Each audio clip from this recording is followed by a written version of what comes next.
Napaka-boring naman dito. Ano magandang gawin? Siguro maganda maglaro, manood ng TV, Hello. kasama yung mga kalaro anak. ko. Anak, Ay, hindi kayo na anak. bakit dad? Kaya Ano yun, sabihin Dad? ako anak. Ano yun? Maalis muna ako Bakit? Abutin ako ng ilang weeks. So, siguro mga 1 week kasi gagawin 1 pa ako. week? Saan ba yun? Saan ka pupunta? Saan Pupunta yun? ako sa Amerika. Kasi Amerika? meron akong trabaho dun. Okay lang ba? Amerika, okay. Magiging mabait na bata ka. Huwag kang magpa-party dito. Siyempre naman, di ako magpapaparty. Antayin mo ako ng 1 week. 1 week, Pagalagaan mo okay, yung sige. sarili mo. Copy po, copy. Punta ako ngayon sa Amerika. Sige na, bye-bye. Mag-ingat Sige kayo, na. dad, ah. Oo, mag-ingat ako. Sige na, bye-bye. Bye-bye! Yes! Wala na si dad ngayon. Ano yung maganda ang gawin? Nag-iisip nga ako. Ay! Alam ko na! Magpapa-party ako. Tatawagan ko na sila. Tagal naman. Ay, ito na pala. Hello!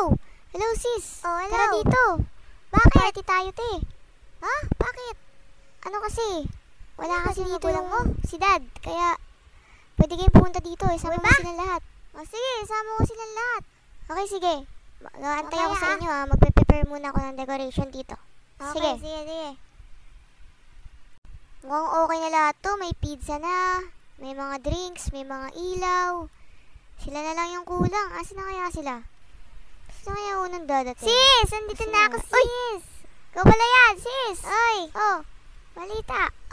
Wala pa sila eh, pero parating na rin yun. Sige, antay na lang natin sila.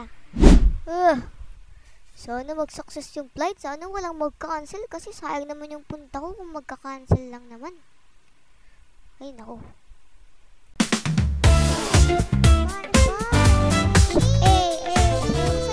Nag-enjoy ba kayo, ha? Yes! Buti naman. Asan na kaya sila? Kanina pa ako andito, wala pa rin umusunod sa akin. Mukhang wala na to, Nakakainis naman. Tingnan ko nga yung cellphone ko. Mamaya may mga... Oh, hello? Ano na? Kamusta na? Ano? Cancel yung flight? Bakit? Diyos ko. Sige. Sinayang niya lang yung oras ko. Uuwi na ako, Wala naman palang meeting. Kinancel niyo pa. Busy talaga. Sana hindi na lang ako pumunta dito. Sinayang ko lang yung oras ko. Uuwi na ako.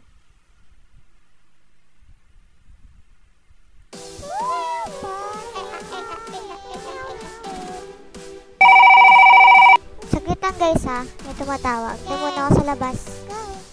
Hello? Sino to? Ako to anak. Uuwi na ako. Uuwi ka? Bakit? Uuwi na ako. Cancel yung flight. Naku. Okay po. Sige po. Sige na. Pupunta na ako. Malapit na ako. Sige po. Naku, patay. Paano na to? Andito pa sila. Patay. Wait lang. Pigilan mo sila. Guys, tigil. Tigil nyo yan. Bakit? Basta itigil nyo. Malapit na sila. Ay, naku, mamaya ka na. Paano to? Tigil nyo to, please. Nakakapagod talaga. Gusto nga yung anak ko kayong ginagawa nito. Teka, ano yun? Bakit may ilaw sa taas? Diyos ko. Mukhang nagpapaparty tong batang to, Naku nga. Sinabihan ko na to, Guys, ando na siya. Please, tigilan natin mo. Ano to? Patay. Ano ginagawa nyo? Sino tong mga to, Pinayagan ba kita mag-party-party dito? Sorry po, Dad. Diyos ko, kang bata ka. Meron pang lalaki. Wala kayo. Sige, tayo dyan, Katigasan ng ulo mo. Palayasin mo yan sila lahat. Wag. Uwi na kami, te. Uwi na po kami. Sige po, bye-bye. Sorry po, Dad. Nakala ko po kasi. Maglilinis ka ngayon at babarusahan kita. Dahil sa pinaggagawa mo. Ayan. Ang sakit na po ng kamay ko. Tama yan. Dahil dyan, sa pinaggagawa mo, grounded ka ng ilang weeks. Ano kung grounded pa? Yan. Diyos ko. Okay, ang masasabi ko na lang is maging mabuting bata na lang kayo. At huwag kayong magpa-party ng hindi nagpapaalam sa magulang. Ayan lang. Salamat sa panonood.